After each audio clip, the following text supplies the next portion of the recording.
যারা পটল খেতে একদম ভালোবাসো না তাদের জন্য আজ এনেছি দই পটল। খুব অল্প ঘরোয়া উপকরণে বানাবো। প্রথমে পটলগুলো একটু খোসা ছাড়িয়ে দুপাশ অল্প করে কেটে নিয়েছি। নুন মাখিয়ে একটু রেখে দেবে, তারপর ভালো করে ভেজে তুলে নেবে। এবার একটা মশলার পেস্ট বানিয়ে নিতে হবে। তার জন্য নিয়েছি 1.5 চামচ জিরে গুঁড়ো, 1 চামচ ধনে গুঁড়ো, 1 চামচের একটু কম কাশ্মীরি লঙ্কার গুঁড়ো, অল্প একটু হলুদ, জলে একটু ভিজিয়ে রাখবে।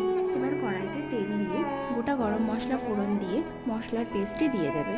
একটু কষিয়ে মশলা থেকে তেল ছাড়লে পটলগুলো দিয়ে দেবে। এবার ভালো করে মিশিয়ে নেবে। তারপর পরিমাণ মতন জল দিয়ে একটু পটলটা সিদ্ধ হতে দেবে।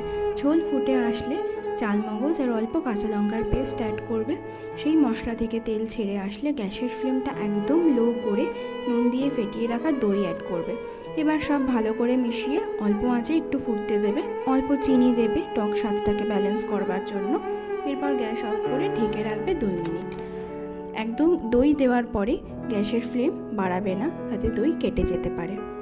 এবার নামিয়ে নাও। গরম ভাত হোক বা ফ্রাইড রাইস, একদম জমে যাবে।